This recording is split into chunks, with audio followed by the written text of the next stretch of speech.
अमर कथा जब लगे सुनाने गौरा को त्रिपुरा घुमा के पड़ गए सोता करा दे रहा तोता घुमा के पड़ गए सोता ओ करा दे रहा तोता। महाआसन पे महादेव जी बैठे आसन महाआसन पे महादेव जी बैठे आसन अमर कथा जब लगे सुनाने गौरा को त्रिपुरा घुमा के पड़ गए सोता करा दे रहा तोता घुमा के पड़ गए सोता ओ करा दे रहा तोता।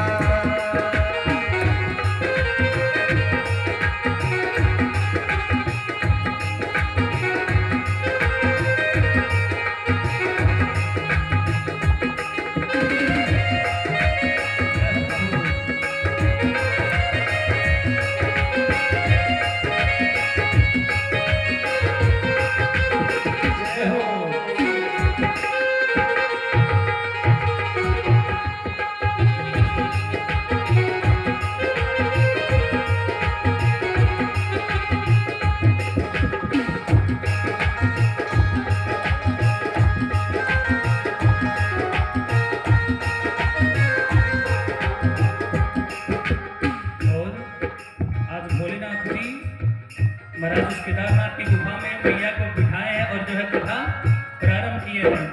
भोलेनाथ शंकर जी गौरा को कथा सुनाई भोलेनाथ शंकर जी गौरा को कथा सुनाई भोलेनाथ शंकर जी गौरा को कथा सुनाई भोलेनाथ शंकर जी गौरा को कथा सुनाई। कथा हुई ना पूरी और उमा को नींद है आई कथा हुई ना पूरी और नींद उमा को आई। भोलेनाथ जी समझ न पाए तोता की हुंकार भोलेनाथ जी समझ न पाए तोता की हुंकार। सोता करा दे रहा तोता उमा के पड़ गए सोता हो करा दे रहा तोता। उमा के तो पड़ गए सोता वो करा दे रहा तोता उमा के पड़ गए सोता हो करा दे रहा तोता।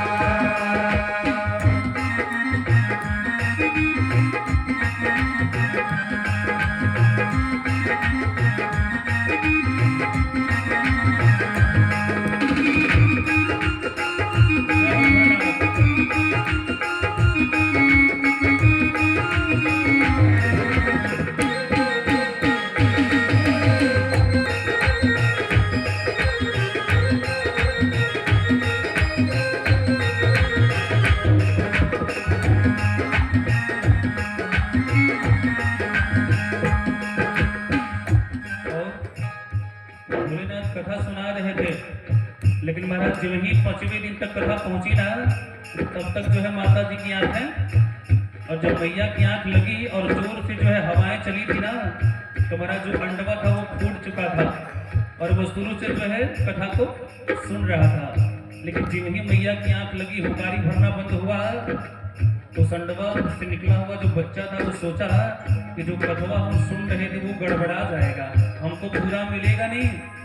तो जैसे मैया हुंकारी भर रही थी वैसे जो है उस बचवा ने बोलना शुरू कर दिया। उस बच्ची ने महाराज बोलना शुरू किया और जब शुरू किया महाराज कथा जो है विराम हो गई और हमारे भोलेनाथ ने जोर से जयकारा मारा, जय श्री कृष्ण जय श्री विष्णु। मैया हड़बड़ा के उठ के अरे क्या हुआ, ये क्या हो गया, कथा पूरा हो गई क्या? भगवान ने कहा देवी पूरा तो हो गई, अरे तुमने नहीं सुना तो कथवा किसने सुना? आज मैया को अफसोस होता है, जब नींद से गौरा जागी अफसोस हुआ है भारी। जब नींद से गौरा जागी अफसोस हुआ है भारी। जब नींद से गौरा जागी अफसोस हुआ है भारी। जब नींद से गौरा जागी अफसोस हुआ है भारी। लग गई आंख हमारी। वो हाथ जोड़ कर बोली प्रभु लग गई आंख हमारी। आधी कथा सुनी है हमने, आधी है बरकरार। वो आधी कथा सुनी है हमने, आधी है बरकरार। पड़ गए सोकार, होकरा तेरा हकदार। उमा के तो पड़ गए सोता हो करा दे रहता। उमा के तो पड़ गए सोकार, होकरा तेरा हकदार। उमा के पड़ गए सोता हो करा दे रहता। इसी में अंतिम लाइन जोड़ेंगे।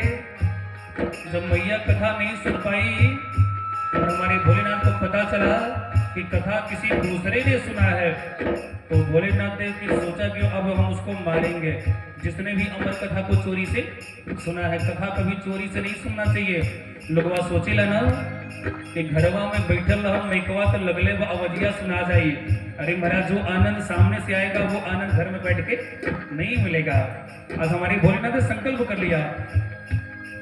फिर कहने लगे शंकर जी, ये कथा सुनी है जिसने। फिर कहने लगे शंकर जी, ये कथा सुनी है जिसने। जिंदा ना छोड़ूंगा ये दिया हूँ करा जिसने। वो जिंदा ना छोड़ूंगा ये दिया हूँ करा जिसने। तो मैं छोड़ूंगा नहीं जिसने भी कथा को सुना है। इन्होंने अपने त्रिशूल को निकाला और उस जीव के ऊपर महाराज चला दिया। और जब त्रिशूल को चलाया ना, तो महाराज वो बचवा थोड़ा बड़ा हो गया, तो उसके पास पंख हो गए थे। मरने के डर के मारे महाराज जब देखा कि त्रिशूल हमको मार देगा, तो वो जो सूर पक्षी था वो भागना शुरू कर दिया। और जब भागना शुरू किया तो उड़ते उड़ते तोता जब वेद व्यास घर आया। उड़ते उड़ते तोता जब वेद व्यास घर आया। उड़ते उड़ते तोता जब वेद व्यास घर आया। उड़ते उड़ते तोता जब वेद व्यास घर आया। वेद व्यास की पत्नी के गर्भ में जाए समाया। वेद व्यास की पत्नी के गर्भ में जाके समाया। राम पड़ा सुखदेव है इनका लीला अपरंपार। वो नाम पड़ा सुखदेव है इनका लीला परंपार। पकड़ गए सोता, होकरा तेरा हकदार। उमा के पकड़ गए सोता हो करा दे रहता। महादेव जी बैठे आसन मार। ओ महासन पर महादेव जी बैठे आसन मार। अमर कथा जब लगे सुनाने, गौरा को त्रिपुरारी। उमा के पकड़ गए सोता,